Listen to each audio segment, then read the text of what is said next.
Sorry for the extreme close-up. I hope my apparent old age isn't glaring. Um, Without overstating, well, everyone knows I hate to talk, but without overstating the obvious, we're all in the same terrible boat.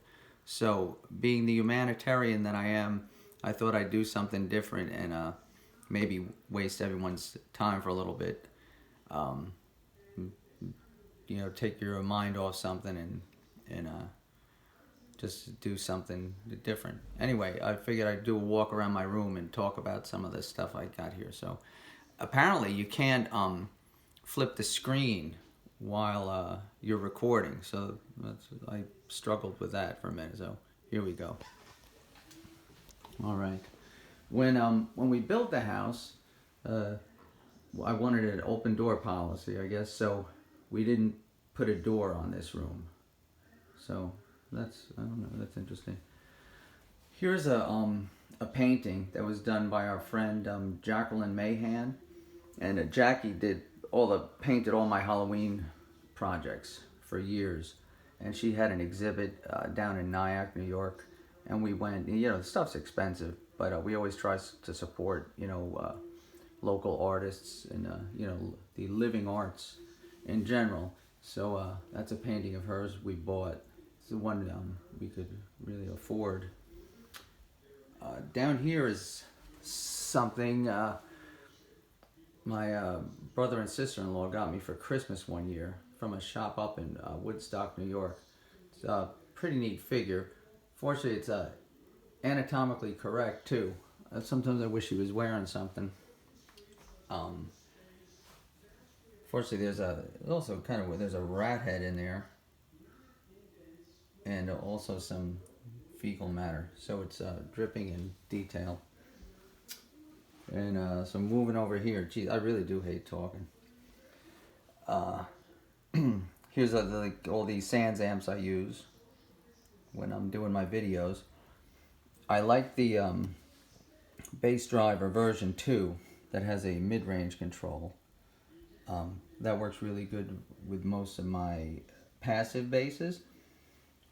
And for some reason, the Paradriver that has a sweepable mid-range, the semi-parametric mid-range function, works good with my active basses.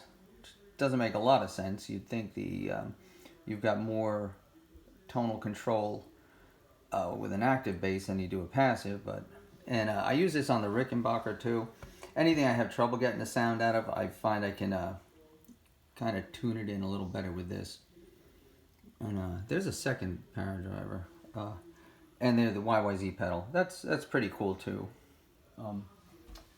So up top is a figure. We used to go to these Chiller theater conventions in New Jersey. It was a horror convention, and there'd be people there, selling all sorts of horror stuff.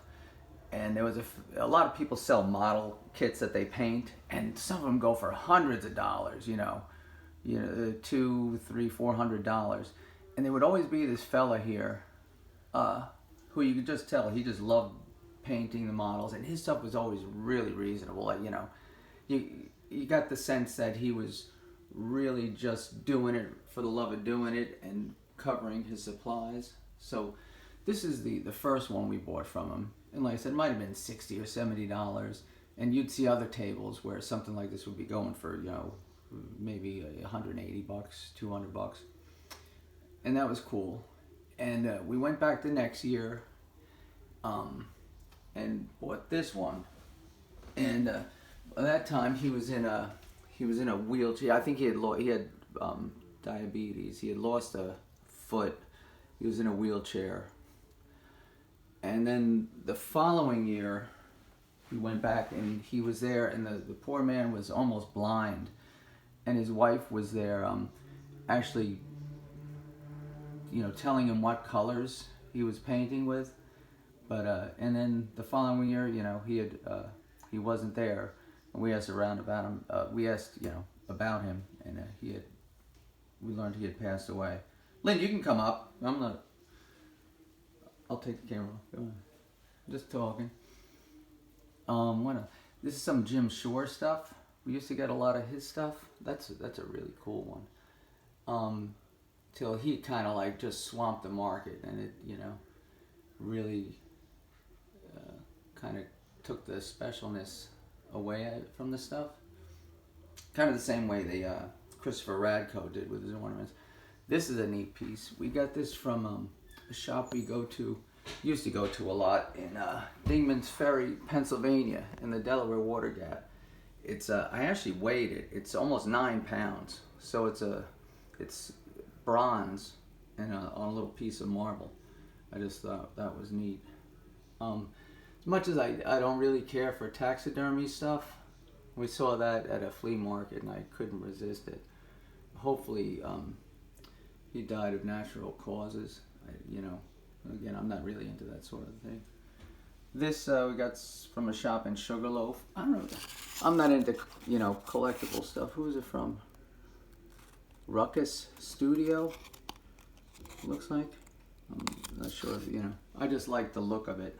And again, I got it for a gift. At the Chiller conventions, this is the kind of stuff we used to go for.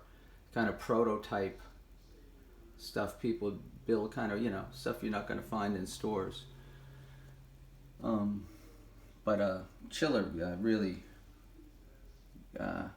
they just, you know, they just started letting too many people in and just got overcrowded and crazy.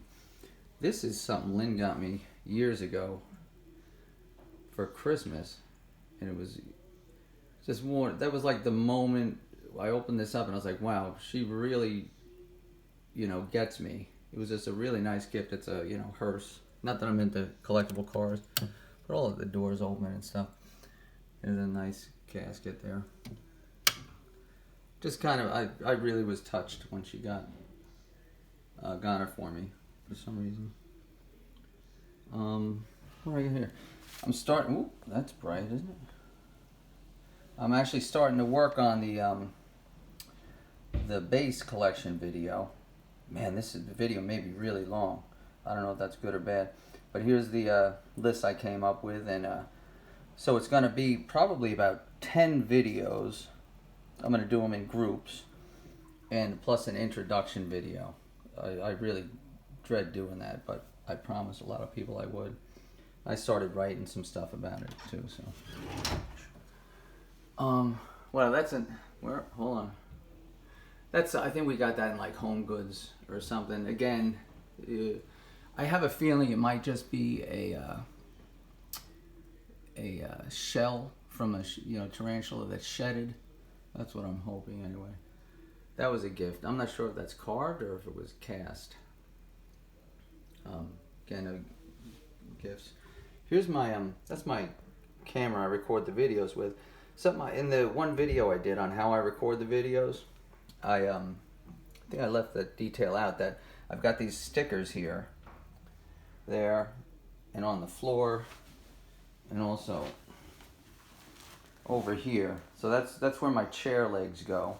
So this way, I know everything. That's why I always in the same position. You know, I don't have to really struggle with that. Lynn picked that up for me at the store. There's an old amp I had. I don't really plug in very much these days, but it's there. There's a mask that's been in the basement for years. I think it was called Bog Monster from Death Studios. He doesn't make it anymore. And that's sitting on top of the first lab skeleton I got.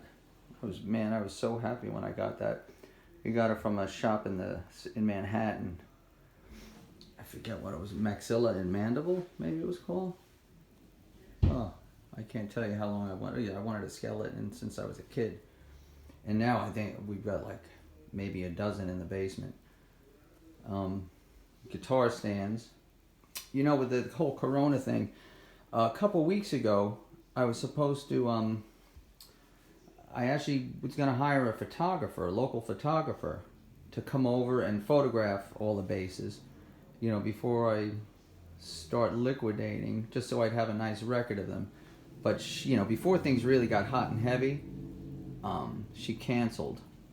But, you know, I wasn't going to argue with her, you know. That's her business. So maybe we'll reschedule, or maybe I'll do it myself.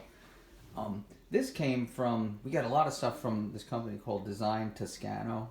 We used to, anyway. I've basically got everything I'll ever need. But we got that from Design Toscano.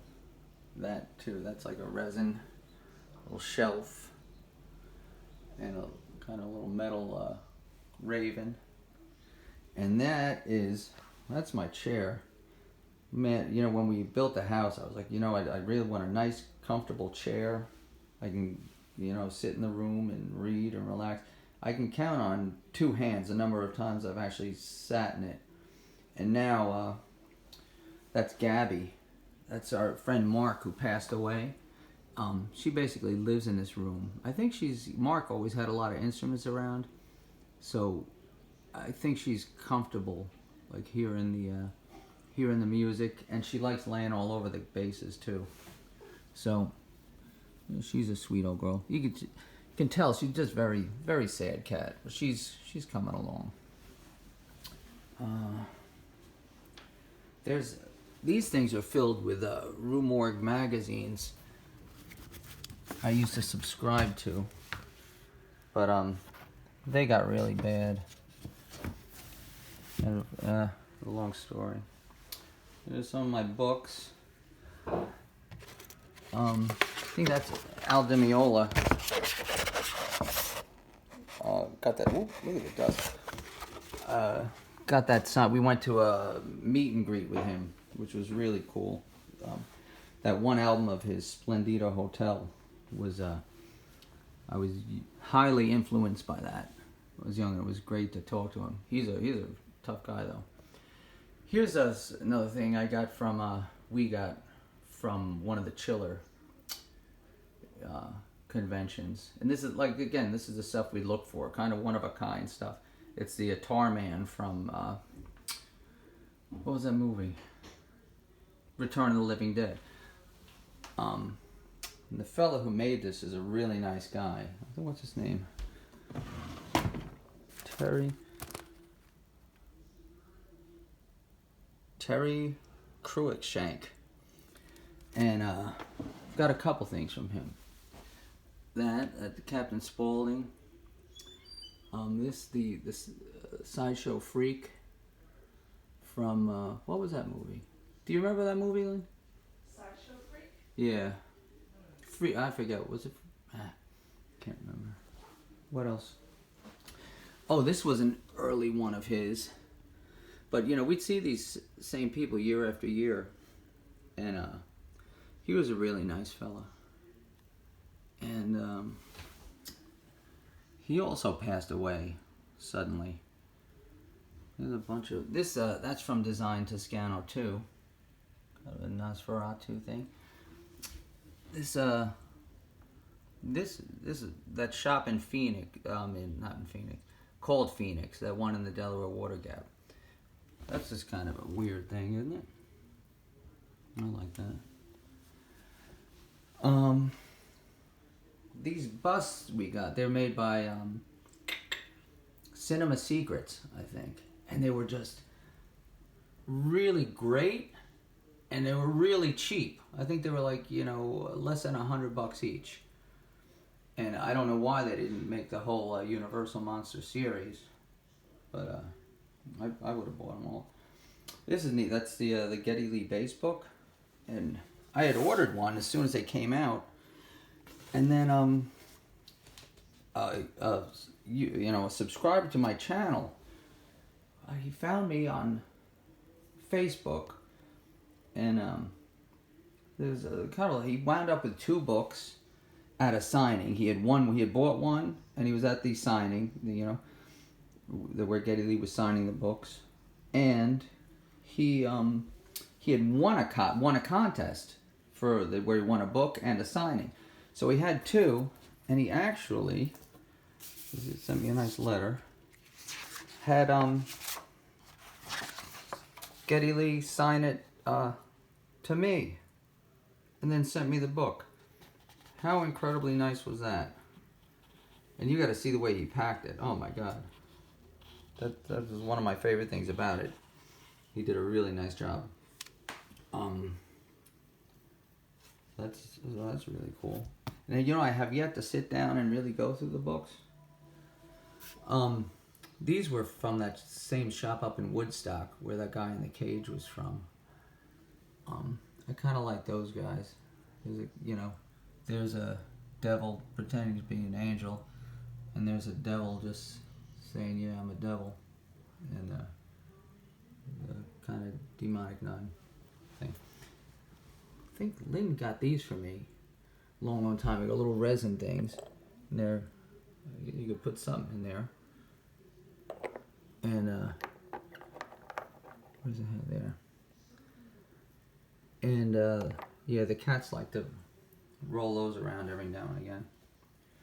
There's a pair of glasses Lynn made me get when she saw them. These pictures were from Chiller too. Oh, here's some pictures, some prints we got from Chiller and had framed. That's one of my favorites. I think it was called the Minister of Sinister. It was called, and that's another piece from Design Toscano. It really got some neat stuff. Let's see. This, we got that from Chiller too. This was a company, I don't know, I think they were called Crypt Kitties. And it was, just a couple people made them. I saw Tom Savini walking around the Chiller show carrying one. And we got one. And then the next year they had sold the company to a big toy manufacturer. And the next thing you knew, you saw them in, Spencer Gifts and Hot Topic. I'm not sure if they make them anymore. But this was one of the original kind of prototype ones. Getting back to that guy Terry, he was really nice. He made all these, he might have bought the bodies and then, I don't know, added the hands, but his mother did all the clothing on him, and it was he and his wife were at every show, and he had so many different characters. This gargoyle is again from Design Toscano. Man, we got a ton of stuff from there. So here's the masks. Again, most of the masks are from a company called Death Studios. Man, I'm 20 minutes. Oh, all right. Well, you can shut it down anytime you want. Most of them are from Death Studios. There's a few others here from other makers. But some of the names are cool. That's called I, Madman, and that was from a movie, I guess, in the early 90s. That's called Lord of the Pit. I forget what his name is. A kind of a scarecrow character. I forget the name. This is a Dark Side Studios mask. It might have been called Voodoo. That is a Swamp Witch, which was from that movie Legend. And that was sculpted by a sculptor named Miles Teaves, who did a lot of movie work. And that's the airport zombie from George Romero's Night of the Living Dead. And I'm not sure, this may have been Tom Savini's sculpt, the fellow who did these special effects, but Death Studios produced the mask. That one's called Zombie. That's one of my favorites, just simple and kind of frightening. I think that's called Hellion. Gothic Demon. I don't know who sculpted that, but that's a really nice one. That's Cerebus. This is one of the first masks I got, my favorite. It's called Old Nick. You can just look at how his expression changes. It used to be great when I'd have, lights, fading on and off. It was just a great mask. That's a Dark Side Studios mask. I forget the name. That's also a Dark Side, I think Cackle, it's called. It's a mummy mask. I believe that was originally a Death Studios mask. And then Dark Side started producing it. I think Paul from Dark Side used to be a protege of Jeff's from Death Studios. I'm not sure that, I don't know, some falling out or something. This was sculpted by a guy named Jordu Shell, who does a lot of movie work, like maquettes, the designs, creatures and stuff, and well known for painting and sculpting. And he sculpted this, and Death Studios produced a mask, and it's called Plague Zombie. That's a good one. Lord of the Pit. Now this, it's from great guy 1031 Studios. Lou Pranic, I believe his name is. I'm friends with him on Facebook. Lynn and I went to a thing called Mask Fest a couple years ago. That was it's a convention. Oh, it was in anyway, it's a convention, mask convention now. Indianapolis, yeah. And I went there with some money in my pocket, and we walked through the whole hundreds of masks, and just kind of option anxiety. This was one of the only ones I bought from there. I just loved it, and Lou's a great guy, and his wife's a great artist and a great painter. Now anything Jordu Shell does, you can tell. That's another Jordu Shell.